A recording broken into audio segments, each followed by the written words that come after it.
The deranged occupant of the White House ran to his cameras today to announce a great settlement with Iran, a signing ceremony in Europe. The stock market up 1,000 points, oil prices dropping, Trump practically dancing. There was just one problem. Iran said no such deal exists. Not in different words, not a diplomatic misunderstanding, a flat public devastating denial. Iran's foreign ministry spokesperson came out and said, and I quote, "The problem began when the U.S. side made new demands and changed its positions. That is not the language of a country that just signed a deal. That is the language of a country that just caught the other side lying." CNN counted it. 38 times since this war began, this delusional fool has declared a deal imminent. Today was number 39. And Iran just gave him the most humiliating answer yet. In this video, what Iran actually published that turned Trump into a raging mess. Earlier Thursday, President Trump floated the prospect of taking over parts of Iran's oil infrastructure. But a spokesperson for Iran's foreign ministry told state-run media that reports of a finalized agreement are merely speculation. The confession from inside his own cabinet that buried his credibility completely, and the one line from Tehran's official statement that the entire Western media has refused to touch. So please stay tuned. Trump woke up this morning threatening war. He posted on Truth Social that the U.S. military would hit Iran, and I quote, "very hard tonight." He threatened to seize Karg Island, the terminal through which Iran exports roughly 70% of its oil. That is not a military target. That is economic strangulation of 20 million barrels of daily revenue. The markets panicked. Oil spiked. The world held its breath. Then Iran's parliament speaker Mohammad Bagher Ghalibaf issued a single warning. He wrote, and I quote, "Wrong strategies and impulsive decisions will reset the entire board for the worse, explode energy infrastructure and markets, and create an endless quagmire that you will be stuck in for years. You will see a different Iran," end quote. And within 6 hours, the bombing threats vanished, and in their place a triumphant Oval Office press conference.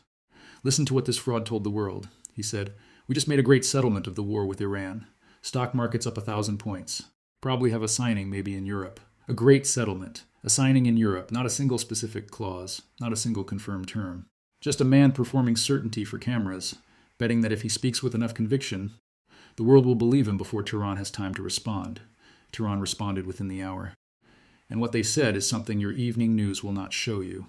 Iran's foreign ministry spokesperson Smail Baghaei stepped up to a microphone and said something extraordinary, and I quote, "Most of the text of the agreement was finalized, but the problem began when the U.S. side made new demands and changed its positions," end quote. Read that sentence one more time. The United States made new demands at the last minute, just as the text was being finalized. Iran did not walk away. America sabotaged it. This is not the narrative on CNN. This is not the headline on the BBC. And the reason it is not, the reason this detail was quietly buried, is because it destroys 4 months of carefully constructed Western media, storytelling about who the obstacle to peace actually is. But Iran did not stop there. The Irgic-affiliated Tasnim news agency had been keeping a public scorecard. 38 times since the war began on February 28th, Donald Trump claimed a deal was days away. 38 times Iran proved him wrong, and Tasnim published a formal warning to the world. Until Tehran itself announces an agreement, any Trump statement should be treated exactly like the previous 38. Worthless. A country under bombardment, with its ports blockaded and its oil revenues choked. That country just published a fact-checked humiliation of the President of the United States. This is not desperation. This is a nation that has read this man from the beginning. And it is now making the entire world see what Iran has been seeing all along. But what Iran actually published about the deal terms, that is where this story truly explodes. Because those 2 points are the reason Trump called Iran's statement weak and pathetic. And the reason he said that tells you everything about how badly this war is going for Washington. Iran leaked its own version of the deal terms to multiple news organizations, and when Trump saw what Iran published, he went on Truth Social and wrote that those leaked terms had, direct quote, nothing to do with what had been agreed. He called Tehran's account weak and pathetic. Think carefully about that. An hour earlier, he was celebrating a historic great settlement. Now he is calling his negotiating partner's version of that same settlement weak and pathetic. Which one is it? Did you just make a great deal, or did Iran fabricate its entire contents? You cannot have it both ways. But this is the game this delusional fool has been playing since day one, and the Western media plays along every single time. So here is what Iran's published terms actually said, the 2 non-negotiables that have not moved 1 millimeter since the first day of this war. First, Iran retains the right to enrich uranium, not a freeze, not a pause, not a cap. Foreign Minister Abbas Araghchi said it in plain language. Enrichment in Iran will continue with or without a deal. It is an inalienable right. And why would Iran trust the United States on this? Because this is the same country that tore up the 2015 nuclear deal. A deal Iran fully complied. with the moment Trump returned to power. Second, Iran will control the Strait of Hormuz permanently. Araghchi said it himself on state television. Quote, our sword will remain poised over the Strait of Hormuz indefinitely. End quote. 30% of the world's seaborne oil, 20% of global gas shipments pass through this waterway every single day. Iran is saying its military will have a permanent finger on that trigger, not as a temporary wartime position, but as the new, irreversible reality of the Persian Gulf. This is a country that entered this war weaker and came out having rewritten the rules of the region. But the expert verdict on what this means for Trump is something that should have been the lead story on every Western news channel today. The Financial Times, not a publication known for its love of the Islamic Republic, ran an analysis comparing Trump's position to Jimmy Carter's during the Iran hostage crisis. The editor described what Iran has done to Trump as the scent of impotence, the same humiliating paralysis that destroyed Carter's presidency and from which he never recovered on the world stage. The conclusion: Trump no longer dictates the pace of events or the direction of this war. Iran does. Professor John Mearsheimer, America's own foremost strategic thinker, has made the same point in different language. Trump is desperate, not strong. Not victorious, desperate. He knows the midterm elections are in November. He knows that if the American economy is still bleeding from this war by then, both the House and Senate flip to the Democrats. He knows what that means for his presidency. He needs an exit. The problem, and this is the problem no amount of Truth Social posts can solve, is that Iran will not give him the exit he wants. They will give him the exit they choose. Think about what that means. The most powerful military in human history. The country that launched this war confident it would be over in 6 weeks. The country whose president boasted that Iran was finished and American soldiers could walk in there tomorrow. That country is now being compared by its own establishment media to the worst humiliation in modern American foreign policy history. While Iran, under bombardment, under blockade, is being described as sitting in the driver's seat. But even this is not the most embarrassing part of today's story, because what happened inside Trump's own cabinet reveals a level of dysfunction that would be funny if it weren't so dangerous. While Trump was announcing his great settlement, his war criminal partner Netanyahu came out and said, the war against Iran and Hezbollah has, and I quote, not yet ended, not yet ended. His own ally publicly contradicted his victory announcement within hours, because Netanyahu never wanted this deal. Netanyahu went into this war expecting Iran to be broken. What he got was an Iran that fired missiles into the settler colony without receiving a single proportionate response, and a White House scrambling for any exit that does not look like defeat. But the confession that truly buries Trump's credibility today did not come from Netanyahu. It came from inside his own government. During Trump's earlier claims this week, he stood in the Oval Office with that smirk and announced the U.S. military had secretly stolen millions of barrels of Iranian oil. 22 ships. Late at night, no lights. His own Energy Secretary, Chris Wright, was brought before Congress and asked under oath, were you aware the United States was taking millions of barrels of oil from Iran? His answer, I am unaware. His own Energy Secretary, unaware. A congressman then asked whether that meant Trump was lying. Wright's response was a masterpiece of cowardice.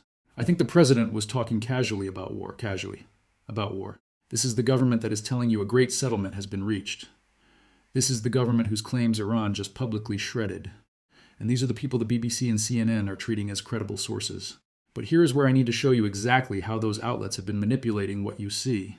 Because today was one of the most revealing days in years for how Western media actually works. This is what this channel does that CNN, the BBC, and Sky News cannot, because their job is not to inform you. Their job is to protect a narrative. CNN today celebrated Trump's announcement. They ran the stock market graphic. They brought on panels to debate whether the deal was real. And in doing so, they gave his 39th claim of an imminent deal the same uncritical coverage as the first 38. No scorecard, no accountability. Not a single mention that this morning, this same man told Fox News the bombing would be bigger and more powerful. Not one comparison between his 9 a.m. war threats and his 3 p.m. peace boasts.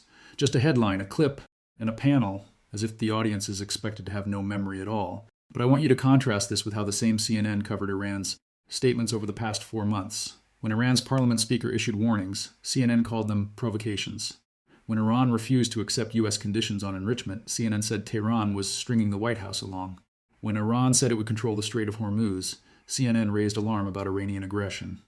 But today, when Iran's own foreign ministry states clearly that the United States was the party that changed its positions at the last minute, that detail does not lead, it does not trend, it is 2 paragraphs deep in a story that begins with the stock market going up.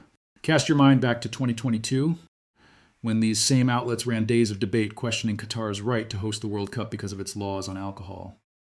The same outlets that run hours on a Middle Eastern country's domestic policies cannot find space for the fact that the United States, the country currently bombing Iran, was the one that sabotaged the deal its own president was celebrating. That is not journalism.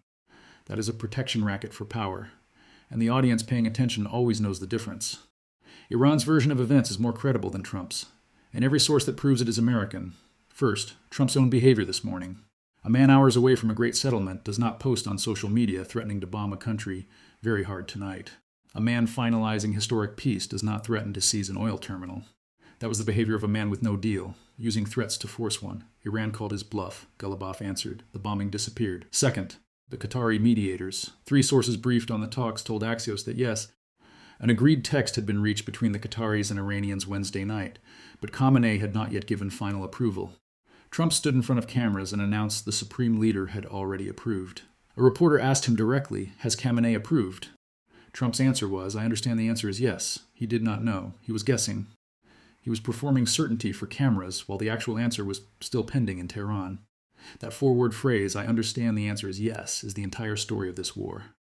A man who has claimed 38 times that a deal was imminent, who this morning threatened to bomb a country into rubble, who tonight is calling for a signing in Europe. That man does not know whether the deal he is celebrating actually exists. And Iran, which operates not on performance but on precision, simply stated the truth. No final decision, no signed memorandum. New U.S. demands at the last minute. Whatever comes next will be on Tehran's terms, not Washington's. The U.S. and Israel launched this war on February 28th, demanding 3 things. Iran's nuclear program dismantled, enriched uranium removed from the country, and the Strait of Hormuz returned to pre-war arrangements. 100 days later, not one of those 3 demands has been met. Instead, 43 American military aircraft destroyed or severely damaged. The Strait of Hormuz closed to global shipping. Ballistic missiles fired into the Israeli settler colony, without a single proportionate Israeli response. A new Iranian security belt established from Hormuz to Bab al-Mandab, and a negotiating table where Iran arrives not as a defeated nation seeking mercy, but as a sovereign power dictating its red lines. That is not what Operation Epic Fury promised. That is not the 6-week war Trump sold to the American people.